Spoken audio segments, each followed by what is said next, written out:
My water broke at 3 a. I called my husband in a panic, expecting comfort. Instead, I heard him say, "Don't let her sign after sunrise." Then the nurse looked at my file and asked, "You just changed your emergency contact, right?" I lay on the birthing bed, blinded by pain.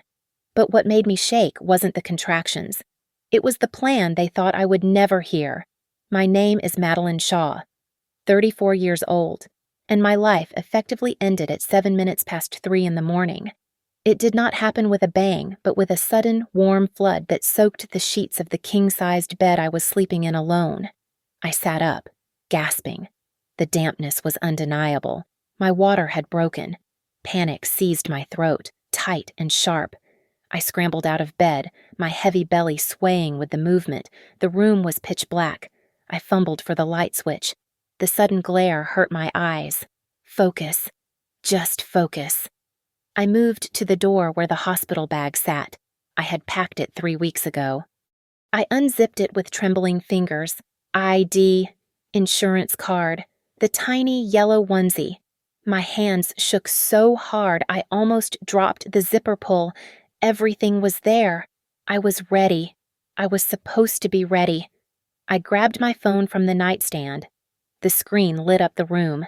I dialed Ethan. The ringing sound filled the silence of the house. It dragged on. 1 ring, 2 rings, 3 rings. It felt like a countdown to a detonation.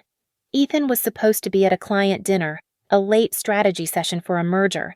He should have been home by midnight. The call went to voicemail. I redialed. My breath came in short, jagged bursts. "Come on," I whispered to the empty room. "Pick up." Then the pain hit.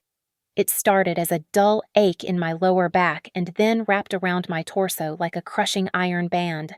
I gripped the edge of the dresser to stay upright. My knees buckled. I hissed through my teeth. I was a compliance officer for Stonegate Risk. I lived my life by spreadsheets and risk assessments. I knew how to manage crises, identify the variable, mitigate the damage. Step by step, I gritted out, squeezing my eyes shut. Breathe in, breathe out.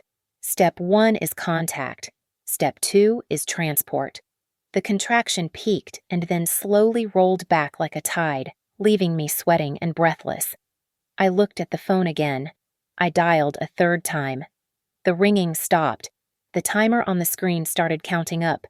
Connection. Ethan. I cried out, relief washing over me. "Ethan, it's time the baby is—" I stopped. There was no frantic response. There was no sound of a chair scraping back or keys jingling. Instead, I heard the soft, sophisticated hum of jazz music. I heard the distinct, crystalline clink of a glass touching another glass. It sounded like a party.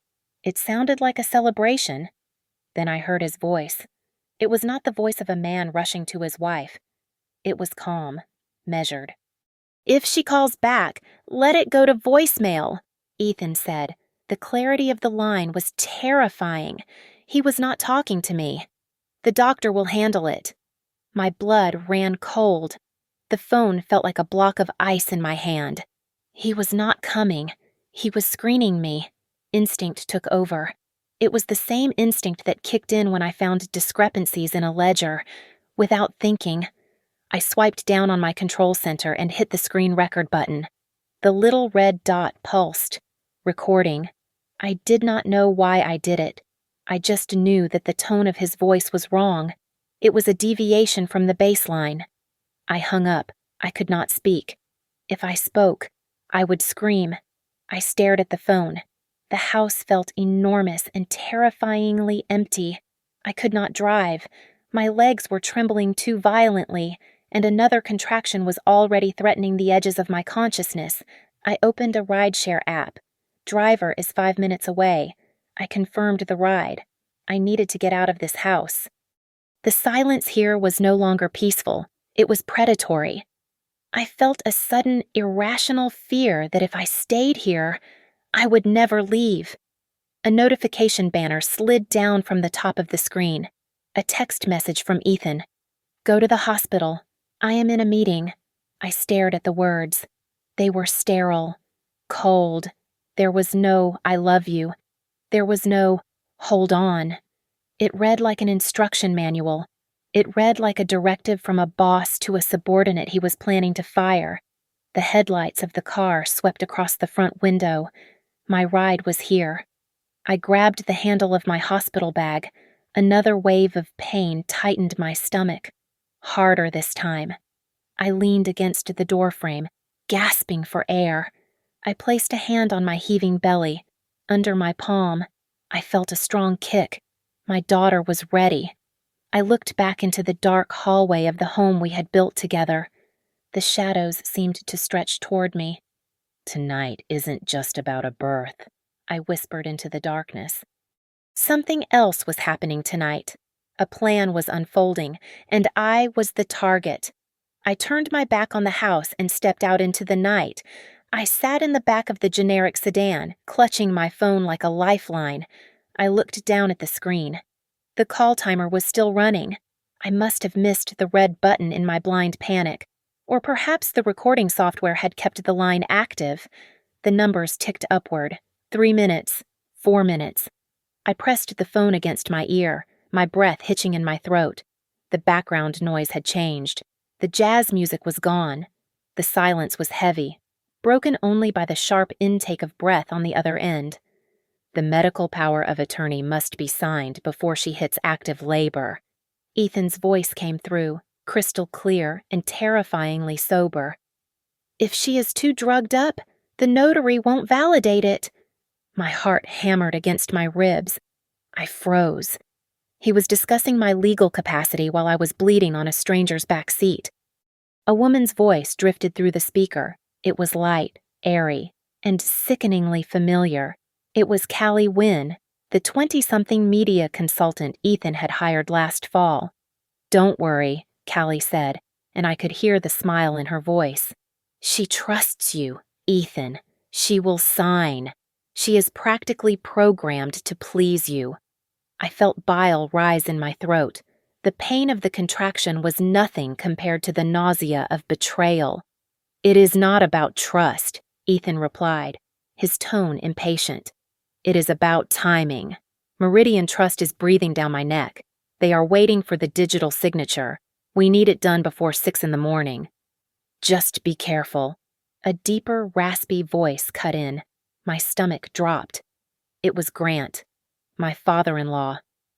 "Remember the voluntary clause. You cannot force her hand.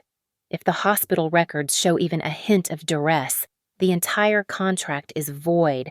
You have to charm her, son, not force her." "I know how to handle my wife." "Dad," Ethan snapped.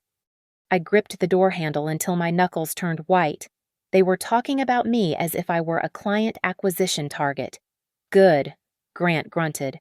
"Because we need the transfer of ownership completed before the baby is born. Once that kid is out, the inheritance laws get messy. We need the assets moved now." The baby. My daughter. To them. She was not a person. She was a compliance deadline. She was a clause in a contract they were trying to circumvent. "I handled the other loose end," Callie said, her voice dropping lower, conspiratorial and cruel. "I accessed her profile. The emergency contact has been changed. I scrubbed her sister's name." "To who?" Ethan asked. "Your mother," Callie replied. "If there are complications, if she can't speak for herself, Diane will be the one making the medical decisions." The air left my lungs. My mother-in-law, the woman who thought C-sections were for the lazy and that epidurals were a sign of moral weakness. They were stripping me of my voice. They were setting the stage to control my body when I was most vulnerable. I stared at the screen. The call icon was pulsating. Ethan had not accidentally left the line open. He had put the phone on speaker. He was broadcasting his dominance to his father and his mistress. He was so confident in his control over me that he did not even bother to check if the line was truly dead. "Ethan!" I tried to scream, but the word came out as a strangled gasp. Another contraction seized me, violent and all-consuming. I doubled over, dropping the phone to the floor mat. The agony tore through my lower abdomen, stealing my voice. "Did you hear something?" Callie asked. "Probably just static," Ethan said dismissively. The sound continued the clinking of ice, the rustle of papers as if I did not exist, as if I were already a ghost in their machine. Then, there was a sharp click. The line went dead. I sat there in the darkness, staring at the recording file saved on my screen. The file size was small, but the weight of it was crushing. This was not just an affair. He wasn't just sleeping with his assistant. I wiped a tear from my cheek, my hand shaking uncontrollably. This was a hostile takeover, and I was the company being stripped for parts. The automatic doors of the Riverview Women's Pavilion slid open with a soft hiss, admitting me into a world of fluorescent lights and the sharp scent of antiseptic. I was immediately placed in a wheelchair. My hands were white-knuckled around my phone. It was no longer just a communication device. It was the black box recorder of my marriage, and I would not let go of it. A triage nurse strapped a plastic ID bracelet around my wrist. She typed rapidly on a keyboard, the clicking sound rhythmic and annoying. She frowned at the screen, tilting her head. "Ms. Shaw, did you update your emergency contact to a Diane Kerr at 41 minutes past 2 this morning?" she asked, her eyes flicking to mine. I froze. The contraction that was building in my lower back suddenly felt distant compared to the chill that went down my spine. 41 minutes past 2? That was 20 minutes before my water broke. "No," I managed to say, my voice trembling slightly. "I didn't." The nurse tapped a pen against the desk. "That is strange. The system shows a manual override from a recognized IP address. It lists Diane Kerr as the primary decision-maker." "Change it back," I said, gripping the armrest of the wheelchair. "Change it back to my sister. Now." Before she could answer, the on-call obstetrician walked in. He looked tired but kind. He checked my vitals, but his expression grew troubled as he looked at the tablet the nurse handed him. "Madeline, your vitals are stable, but we have a slight administrative snag," he said gently. "Your insurance status is showing as pending. It says coverage is suspended, waiting for verification from the primary subscriber." Ethan, he was the primary subscriber. He had frozen the policy. He was trying to force me to call him, to beg him to unlock the coverage so I could give birth safely. "I can self-pay," I said, my voice hard. "Do not call him." I unlocked my phone and opened my work application for Stonegate Risk and Compliance. I needed to see how deep this rot went. My fingers flew across the screen. There, in the inbox, was an automated email that had arrived at 2:50 in the morning. Benefit changes processed. I had not authorized any changes. I clicked the details: my life insurance, my short-term disability, and my 401k beneficiaries had all been flagged for review. A young administrative assistant appeared at my side, holding a sleek digital tablet. She offered a polite, practiced smile that did not reach her eyes. "Mrs. Kerr, while we sort out the insurance, could you just sign this consent form?" she asked, thrusting the screen toward me. "It just grants data sharing access to your family representative so they can handle the billing. It will save you a lot of headache." I looked at the form.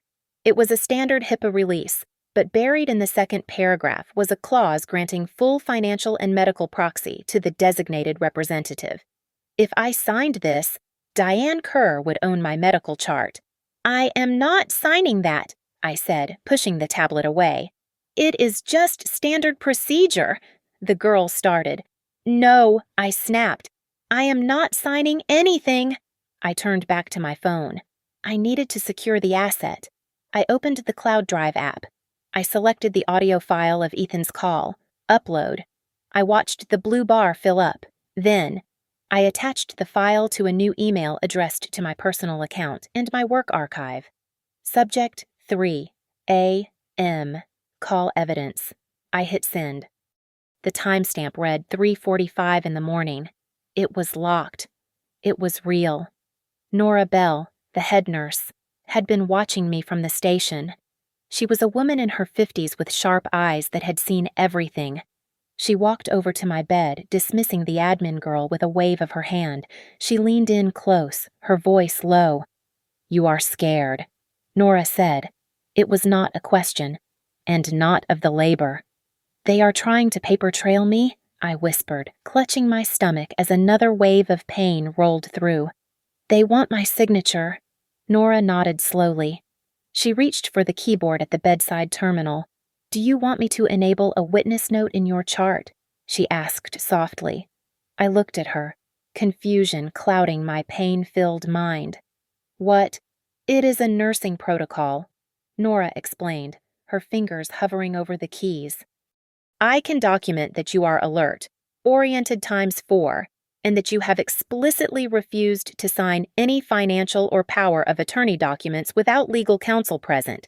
It locks the narrative. If a signature shows up later, this note proves it was coerced or forged." I let out a breath I didn't know I was holding. "Yes, please." "Do it." Nora began to type, her face grim.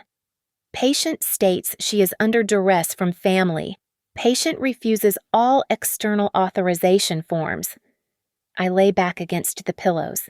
The hospital room was no longer just a place to bring life into the world. It was a battlefield of paperwork. They had turned the bureaucracy into a weapon, hoping to catch me when I was weak, bleeding, and distracted.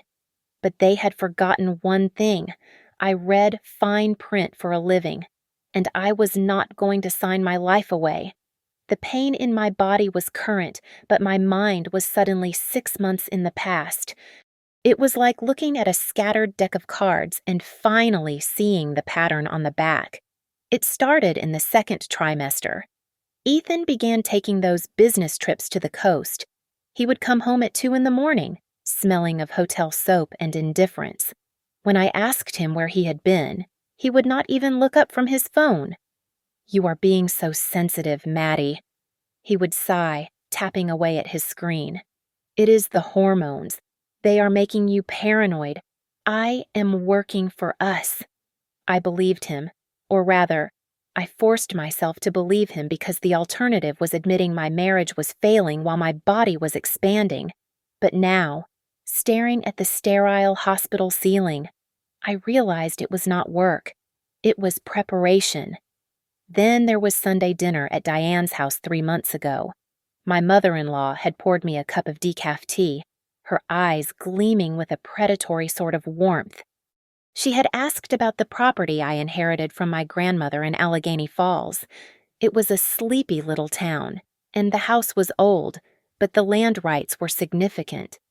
"It is a shame to let it sit there," Diane had said, stirring her coffee. "A smart woman knows when to hand over the reins. To keep the family stable. You do not want to burden yourself." I had brushed it off as her usual controlling nature. I was wrong. It was a temperature check. She was testing my defenses. The breadcrumbs were everywhere. I remembered the night my laptop screen went black while I was reviewing our joint tax return. Ethan had been hovering behind me. "Just an IT update," he had said quickly, taking the computer from my lap. "Let me handle it. You go rest. The doctor said you need to lower your cortisol levels." He had been pushing that narrative for months. "Quit your job. Take a sabbatical. Let me handle the finances." He wanted me dependent. He wanted me soft. When I got my laptop back the next day, 3 of my banking passwords had been reset. Ethan claimed it was a security breach he had fixed. But the most damning piece of the puzzle was the emails. I had seen them fleetingly on his phone screen notifications from Kerr Meridian Holdings. The subject lines were innocuous, but the previews were not. Draft approved as per Madeline's approval. I had never approved anything. And then there was Callie. She had shown up at the firm's holiday party, introduced as a media consultant. She was too polished, too young, and she stood too close to Ethan. But it was not the flirting that should have alerted me. It was the way she looked at my father-in-law. Grant. She had handed him a drink and whispered, "Here you go, Chief." Chief. That was not what a consultant called a client. That was what an operative called a commander. She knew exactly how Grant liked his scotch. She knew the gate code to our house. She was not just sleeping with my husband, she was embedded in their operation. They had spent 6 months building a paper trail that painted me as a tired, overwhelmed, hormonal wife who was voluntarily shedding her assets to her capable husband. They had manufactured my consent in the dark so they could shine a light on it today. A contraction ripped through me, sharp and blinding, pulling me back to the cold reality of the delivery room. I gripped the bed rails, my knuckles turning white. I gasped for air, sweat stinging my eyes, but as the physical pain crested and broke, my mind remained dangerously clear. My fear evaporated, replaced by a cold, hard rage. I was not a helpless victim in a tragedy. I was an auditor in a fraud case, and I had just found the discrepancy that would bring the whole house of cards down. "You think I am weak," I whispered through gritted teeth as the monitor beeped steadily beside me. "You think I am just a vessel?" I closed my eyes, visualizing the timeline, the IP addresses, the timestamps. But you forgot one thing, I thought, the realization sharp as a knife. I keep receipts. The hospital room was dim, illuminated only by the rhythmic pulse of the fetal monitor and the harsh blue light of my phone screen. Between contractions. I was not a mother waiting to give birth.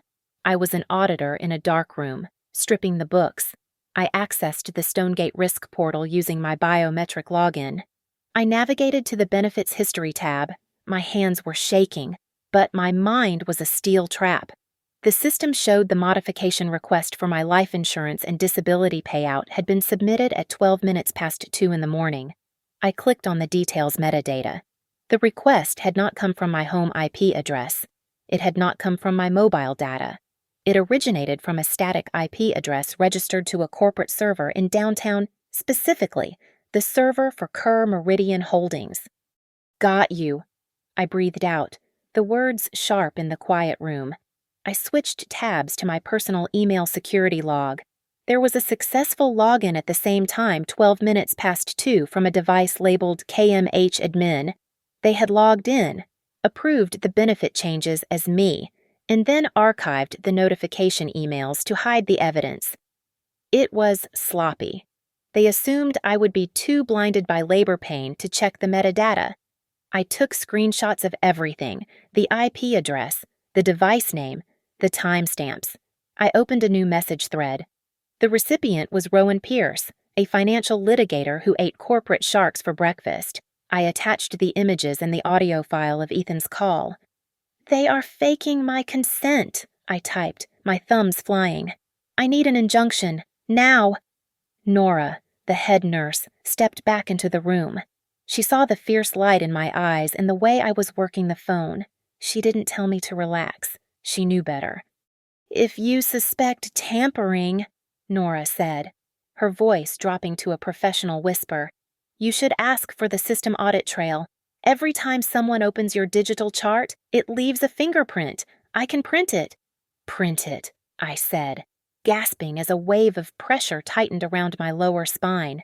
Print everything. Who changed the contact? Who viewed the file? Who sent the electronic consent forms? Nora tapped the terminal screen vigorously. "I am setting your status to medical decision maker only. It puts a digital padlock on your information.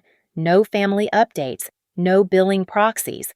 Unless they have a court order, they cannot even see your pulse rate." "Thank you," I managed to say, gripping the bedsheet until the pain subsided. My phone buzzed against my leg. A text from Ethan. "I am here.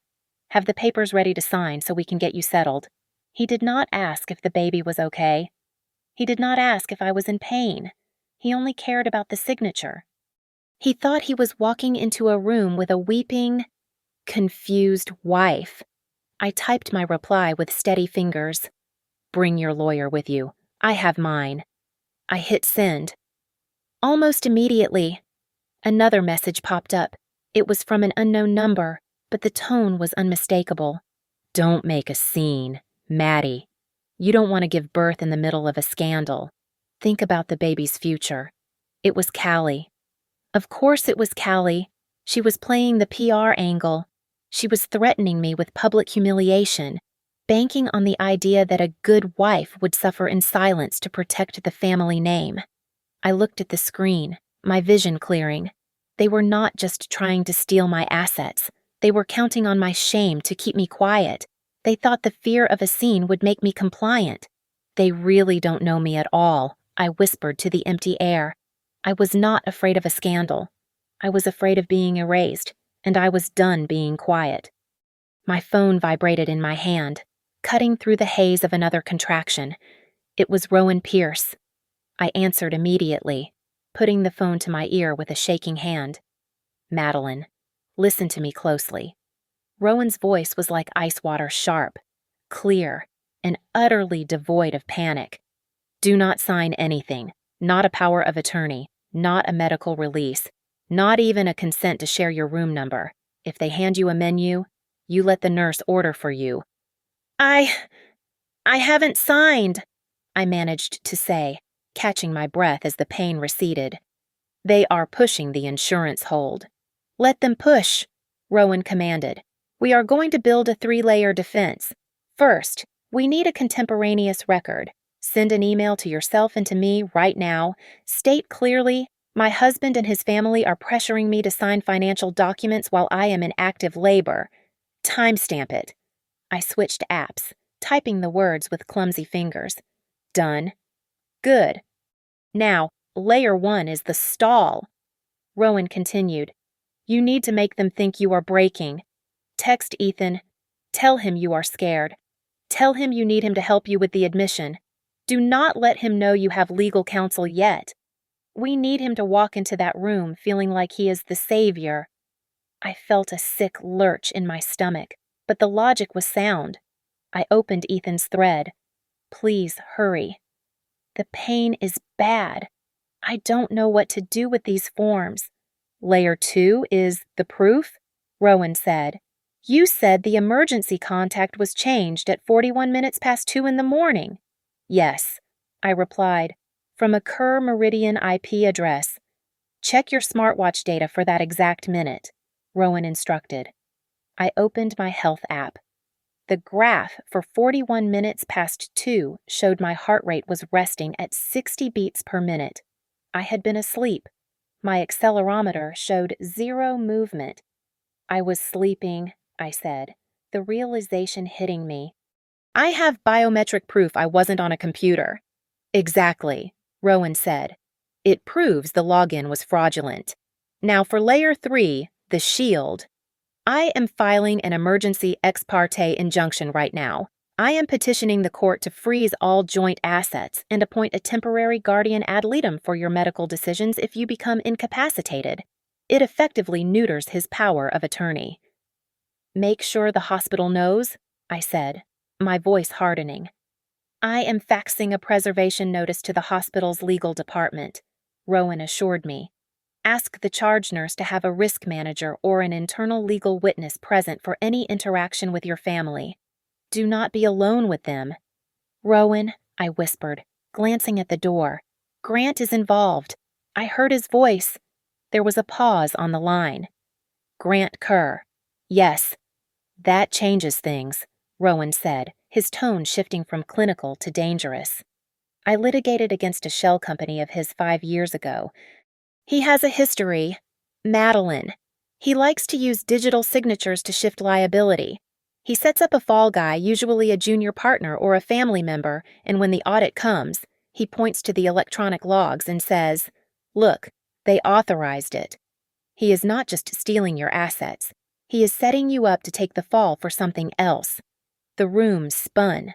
They weren't just taking the house. They were likely dumping toxic debt or illegal transfers onto me. I sent you the audio file, I said, my voice trembling with a mix of fear and adrenaline. I marked it read only so the metadata stays intact. I have it, Rowan said. It is the smoking gun. Madeline, listen to me. They picked this time because they thought you would be weak. They thought pain would make you compliant. They were wrong, I said. Correct, Rowan replied. We are going to let them walk in here thinking they have won. We let them put the pen in your hand. And then, right when they are most confident, we pull the rug out from under them. I hung up the phone.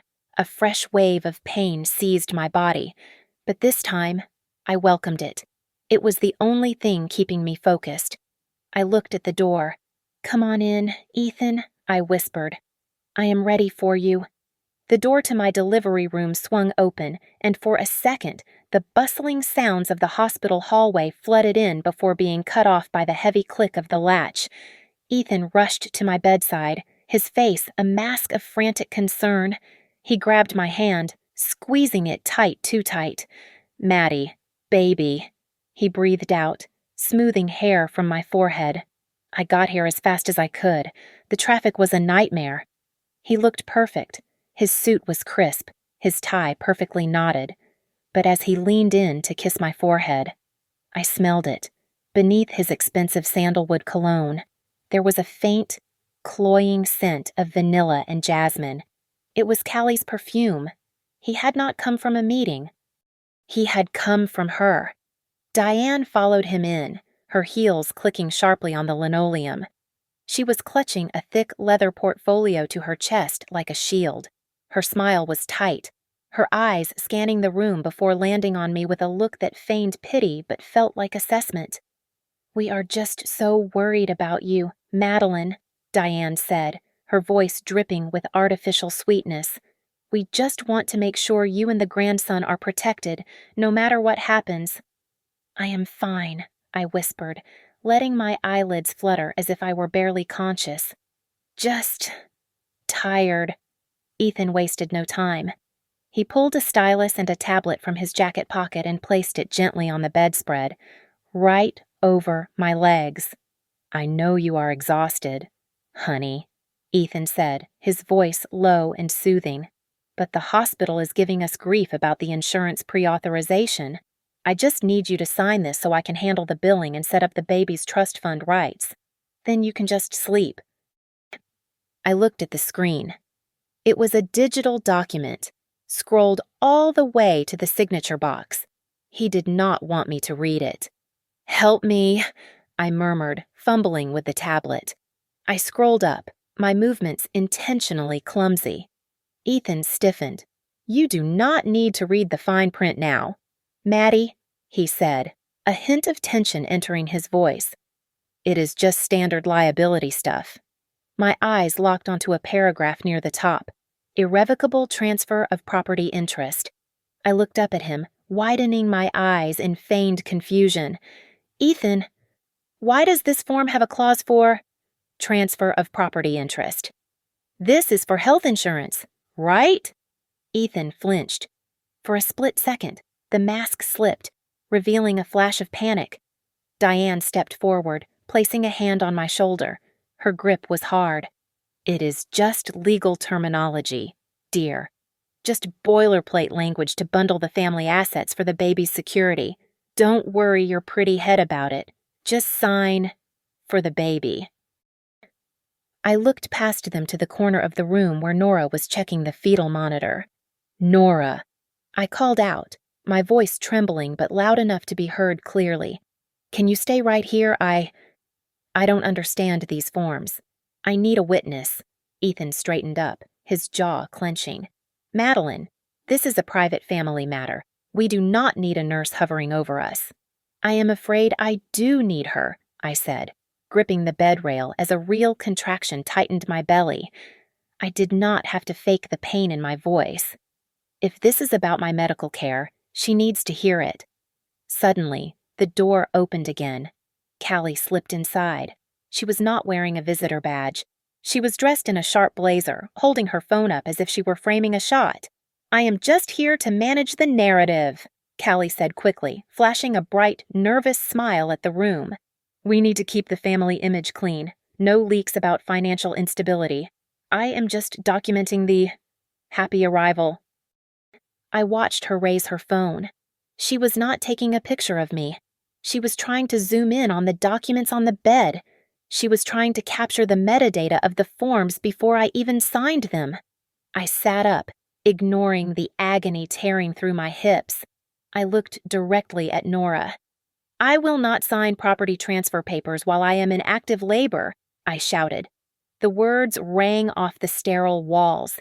Ethan looked like I had slapped him. "Madeline, keep your voice down. You are hysterical." "Did you get that?" "Nora," I demanded, breathless. "Please record that in the chart. My husband is asking me to transfer assets while I am dilated 6 centimeters. "Noted," Nora said, her voice flat and professional. She typed rapidly into the terminal. Ethan's face turned a mottled shade of red.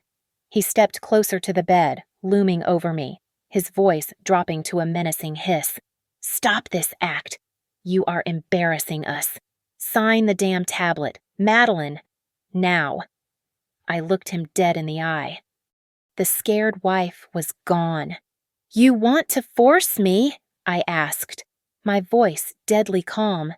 "Do you really want to have this argument right now? Because if you raise your voice 1 decibel higher, I will scream. And do you know what is right outside that door?" "Ethan." He stared at me, his chest heaving. "Security cameras," I said, "and a hallway full of witnesses. Do you want to explain to a judge why you were screaming at your wife in a delivery room, or do you want to step back?" For the first time in our marriage, Ethan looked at me with genuine fear. He took a step back, his hands curling into fists at his sides. He had lost control of the room, and he knew it. Ethan realized intimidation was a dead end, so he switched to gaslighting. He turned his back on me, facing the resident doctor who had just entered to check my progress. "Doctor, you need to document this," Ethan said, his voice dropping to a tragic, concerned baritone. "My wife is clearly suffering from prenatal psychosis. She is paranoid. She is refusing necessary administrative tasks because she thinks there is a conspiracy. I need you to note irrational refusal in her chart so I can step in as her proxy." The doctor looked at his clipboard, hesitating. But Nora stepped between them like a concrete wall. "Absolutely not," Nora said, her voice cutting through the tension. "The patient is alert, oriented, and articulate. If you want to declare her incompetent, Mr. Kerr, I will page the on-call psychiatrist for an emergency evaluation. That will freeze all legal proceedings for at least 24 hours. Is that what you want?" Ethan's jaw worked. He knew 24 hours would kill his timeline. "That won't be necessary," Diane interjected, smoothing her skirt. She signaled to the hallway. "I took the liberty of calling a mobile notary. We can settle this professionally." A short, balding man shuffled in, clutching a stamp and a logbook. He looked nervous. He took the tablet from Ethan and then looked at me. "Ma'am, I just need to verify your ID." I pointed to my purse. "In there." He checked my license, then looked at the digital document on the tablet. He frowned. "Mr. Kerr, you said she already e-signed this at home, but the metadata on this signature says it was generated 3 minutes ago, but the timestamp says 2 in the morning." He shook his head, handing the tablet back. "I can't stamp this. The hash keys don't match. This is invalid." "Just stamp the damn thing," Diane hissed, losing her composure. "We pay you for discretion, not auditing. I am not losing my license for you, lady," the notary muttered, backing out of the room. In the chaos, Callie grabbed Diane's arm, her whisper loud enough to carry across the quiet room. "Diane, we are running out of time. The escrow agreement is triggered by the birth. If the baby is born before the transfer is finalized, the grandfather clause activates and the assets go to the child, not the trust." I froze. The pain of a new contraction washed over me, but I forced myself to speak through it. "What trust?" I gasped out. "What escrow?" "You don't need to know," Ethan snapped, whirling on me. "It is complicated financial structuring." My phone buzzed in my hand. A message from Rowan. Emergency injunction filed. Preservation notice served to hospital administration. Do not let them leave. "It sounds like fraud," a deep voice boomed from the doorway. Everyone froze. Standing there, leaning casually against the doorframe, was Liam Voss. He was the CEO of Voss Capital, Kerr Meridian's biggest competitor. He was also, I realized with a jolt, an old college friend of Rowan, Liam. Ethan stammered, his face draining of color. What? What are you doing here? Rowan told me you were having a late night, Liam said, walking into the room with the swagger of a man who owned the building. I was in the area, thought I would offer my congratulations. He looked down at the tablet still in Ethan's hand. And serve as an independent witness. You know, in case anyone asks about the chain of custody on those digital signatures. Ethan looked like he was going to be sick. This was no longer a domestic dispute he could bully his way through. This was a corporate expose, and his rival was standing there taking notes. My phone pinged again. A notification from my bank app flashed on the screen. Alert transfer request of $50,000 for birthing fees initiated via authorized proxy. They were desperate. They were trying to drain my liquid cash before the legal freeze hit. I looked at Ethan, who was staring at Liam in horror. You are trying to steal my money right now, I said, my voice rising. You are trying to empty the accounts. It is for the hospital bill, Ethan shouted, sweat beading on his forehead. Since when does the hospital charge $50,000 up front? Liam asked dryly. I gripped the bed rails. The baby was coming, and so was the end of Ethan's life as he knew it. Ethan gripped the handles of my wheelchair and pushed me out of the delivery suite before Nora could protest. He steered me rapidly down the hall toward the VIP waiting lounge, a private enclave at the end of the ward. He was desperate. He needed a stage. We are finishing this now, he muttered. He pushed the double doors open. Inside, 3 men in expensive charcoal suits were waiting. I recognized them immediately. They were members of the Meridian Board, Grant's inner circle.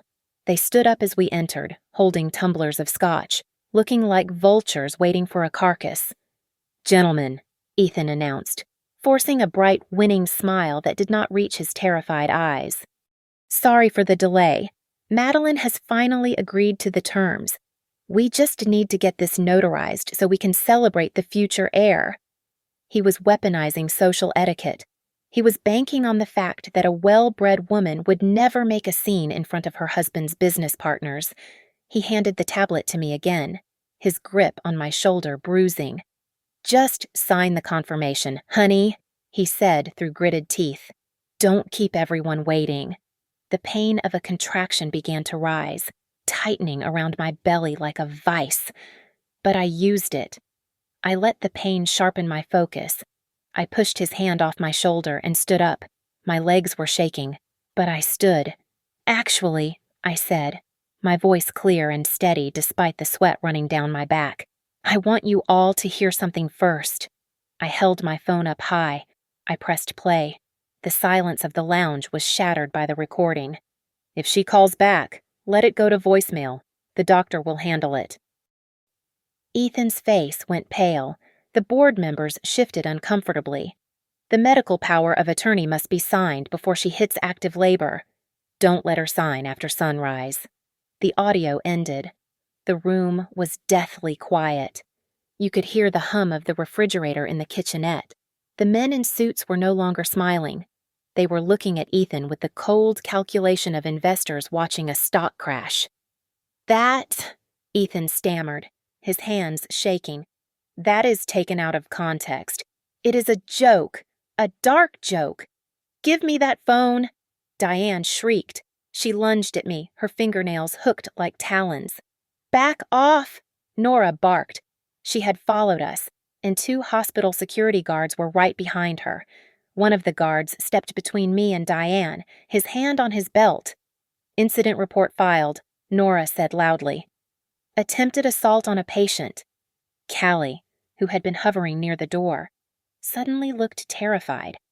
She looked at the board members, then at the security guards, and the reality of her position crashed down on her. She was the only one in the room without the Kerr name to protect her.